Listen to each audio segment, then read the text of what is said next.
ये बात है जब एक गांव में डाकुओं का बड़ा आतंक था। उन डाकुओं का सरदार था कालिया डाकू। कालिया डाकू के नाम से गांव का बच्चा बच्चा कांपता था। गांव में जैसे ही शाम होती सब लोग अपने अपने घर में छुप जाते। एक दिन की बात है जब मंगू खेतों पर काम कर रहा था कि तभी मोहन उसे बोला, अरे भैया, अभी तक यहाँ क्या कर रहे हो? देख नहीं रहे शाम हो गई है। हाँ बस मैं अभी यहाँ से निकल ही रहा था। हाँ भैया जल्दी चलो, वरना कहीं कालिया डाकू अपने आदमियों को लेकर आ ना जाए। है भैया, बस जा ही रहा हूँ। मंगू अपने खेतों का काम निपटा ही रहा होता है कि तभी वहाँ उसे ढूंढते ढूंढते उसकी बेटी लीला आ जाती है। मंगू उसे वहाँ देख बड़ा परेशान हो जाता है। अरे लीला बेटी, तू यहाँ क्या कर रही है? बाबूजी, मैं तो आपको ही ढूंढने आई हूँ। माँ कब से आपकी राह देख रही है और आप घर नहीं आए, इसीलिए उन्होंने मुझे आपको बुलाने भेजा है। ठीक है, चलो जल्दी घर चलते हैं। मंगू और लीला दोनों घर की तरफ आने लगते हैं कि तभी कालिया डाकू की बंदूक की आवाज आती है। क्या बात है, गांव में अभी से इतना सन्नाटा छाया हुआ है। लगता है सब मेरे डर से जल्दी सो गए।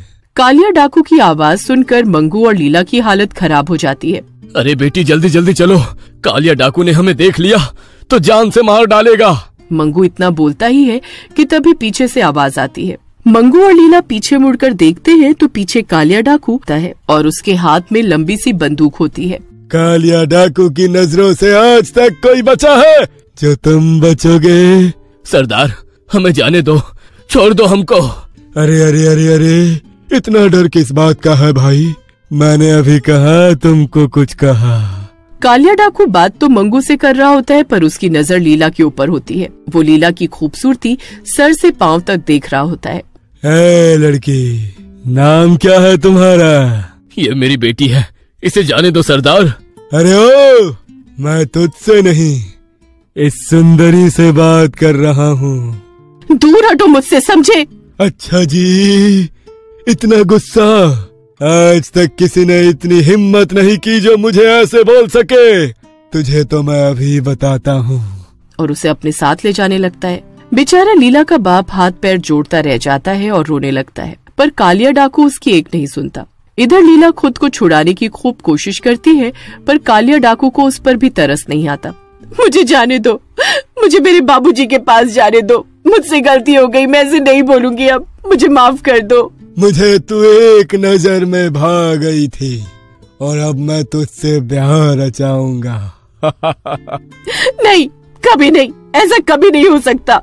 कालिया डाकू उसे अपने ठिकाने पर ले जाता है और उसे एक कमरे में बंद कर देता है। उसके बाद वो पंडित को बुलाकर उसे जबरदस्ती शादी की तैयारी करता है। लीला को जब कुछ समझ नहीं आ रहा होता तो वो कालिया डाकू की बंदूक उठाती है और उसके सर पर रखकर गोली चला देती है। कालिया डाकू उसी वक्त मर जाता है। आज इससे सबको छुटकारा मिल ही गया, मार डाला मैंने इसे। लीला वहाँ से फटाफट भाग जाती है। लीला जैसे ही अपने घर पहुँचती है तो उसके पिता और उसकी माँ उसे देखकर बड़े खुश होते हैं। मेरी बच्ची तू आ गई, मुझे यकीन नहीं हो रहा। आखिर तो उस कालिया डाकू के चंगुल से कैसे बचकर भागी? हाँ बेटी, आखिर तू कैसे बचकर आई? मैंने उसी की बंदूक से उसे मार डाला। ये बात सुनकर लीला की माँ और बाबूजी दंग रह जाते हैं, पर वो खुश भी होते हैं कि आखिरकार उनके गांव को कालिया डाकू से छुटकारा मिल गया। वो ये बात किसी को नहीं बताते कि कालिया डाकू को लीला ने मारा है। पर जब गांव वालों को कालिया की लाश मिलती है तो वो खुशी से झूम उठते हैं। उस दिन के बाद सब गांव वाले सुकून की जिंदगी जीने लगते हैं और उनको किसी का डर नहीं रहता। सब बहुत अच्छा चल रहा होता है, पर अचानक एक रात किशन लाल को रात के वक्त घोड़े पर सवार एक भूत दिखता है जिसके हाथ में बंदूक होती है। वो भूत किशन लाल के सामने आकर खड़ा हो जाता है। अब किशन लाल की हालत एकदम खराब हो चुकी होती है। भूत, अरे हमारे गांव में भूत, भागो! अरे मुझे जाने दो, मैंने तुम्हारा क्या बिगाड़ा है?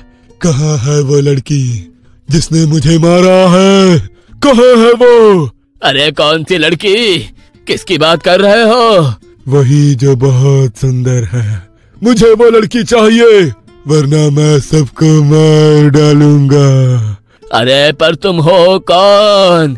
डाकू, कालिया डाकू हूँ मैं। वापस आ गया हूँ अपनी मौत का बदला और उस लड़की को अपने साथ ले जाने। जाओ जाकर बता दो सब गांव वालों को कि अगर मुझे वो लड़की नहीं मिली तो मैं गांव की सभी लड़कियों को मार डालूंगा। किशनलाल रात के अंधेरे में भागता हुआ गांव वालों को जाकर उठाता है। अरे वो आ गया है, कालिया डाकू आ गया है। ये बात सुनकर सब गांव वाले हैरान रह जाते हैं, क्योंकि कालिया डाकू तो मर चुका होता है। अरे पर वो तो मर चुका है ना? हाँ वो मर चुका है और अब उसका भूत आया है अपनी मौत का बदला लेने। किशनलाल फिर सारी बात गांव वालों को बताता है। अगले दिन शीला और लीला की माँ कुएं पर पानी भर रहे होते हैं और तभी शीला लीला से बोलती है, तुमको तो पता ही होगा कि आखिर वो कालिया डाकू का भूत गांव में वापस आ गया है। बोल रहा था कि उसे किसी गांव की लड़की नहीं मारा है और अब उस भूत को उसी लड़की की तलाश है। वो लड़की अगर उसे ना मिली तो वो रोज गांव की एक लड़की को उठाकर ले जाएगा।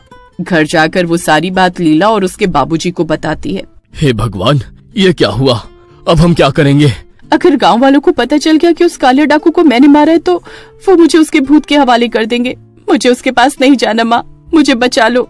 अरे तू चिंता मत कर, तू घर में रहना और बिल्कुल भी बाहर मत निकलना, समझी? उस भूतिया डाकू को कुछ पता नहीं चलेगा।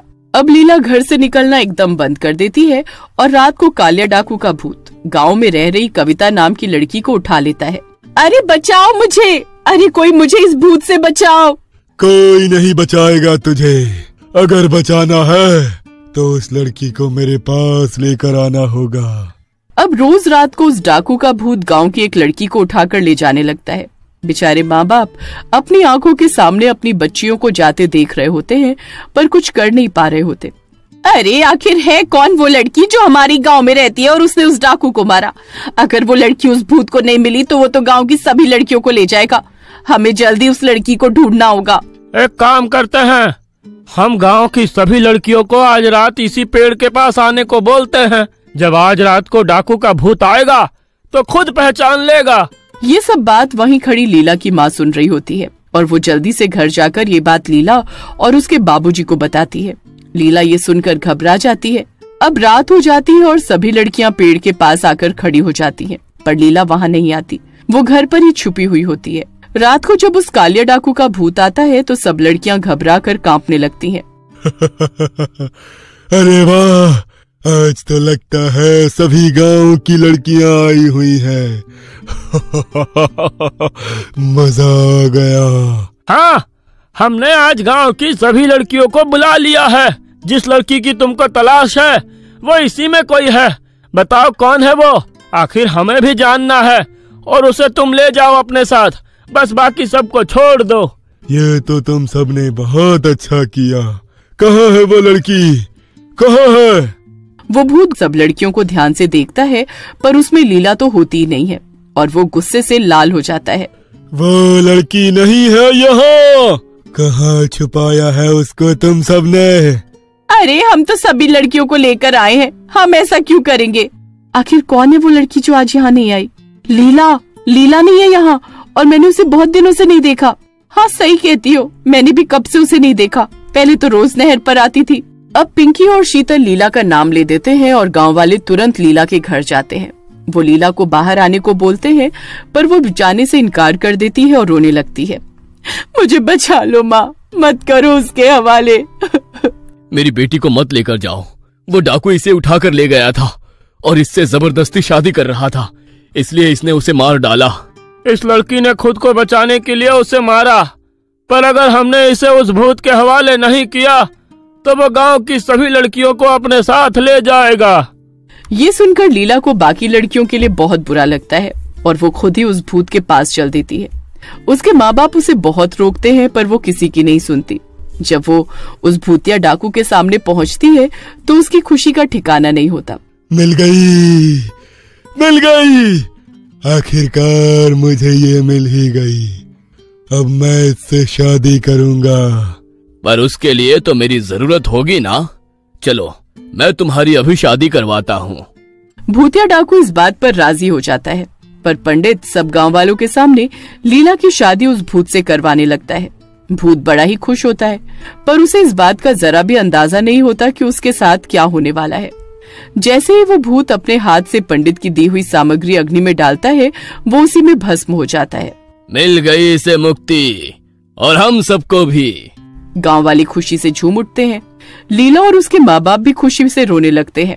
सभी लड़कियां वापस आ जाती हैं और पूरा गांव खुशहाली की जिंदगी जीने लगता है।